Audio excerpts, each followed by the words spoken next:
وہ کیا ہے جس کا وزن میزان میں 7 زمینوں اور 7 آسمانوں سے بڑھ کر ہے؟ وہ کون سا کلمہ ہے جو دعا بھی ہے اور ذکر بھی ہے؟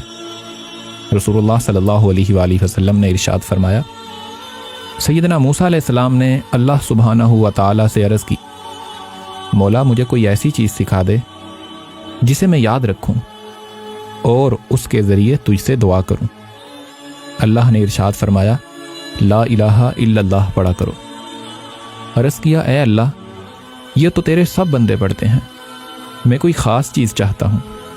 تو اللہ سبحانہ و تعالیٰ نے ارشاد فرمایا، لا الہ الا اللہ پڑھا کرو، کیونکہ اگر 7 زمینیں اور 7 آسمان میزان کے ایک پلڑے میں ہوں اور دوسرے میں لا الہ الا اللہ ہو تو لا الہ الا اللہ والا پلڑا بھاری ہوگا۔ لہذا اس شخص کے لیے خوشخبری ہے جس کے نامہ اعمال میں یہ کلمہ کثرت سے موجود ہے۔ اسی وجہ سے طریقہ برہانیہ کے مشائخ نے اس کلمہ کو بنیادی اور لازمی اوراد و وظائف میں کثرت سے شامل رکھنے کی تاکید فرمائی ہے۔ آؤ اس پیغام کو شیئر کر کے اس عظیم مشن میں اپنا حصہ ڈالیں۔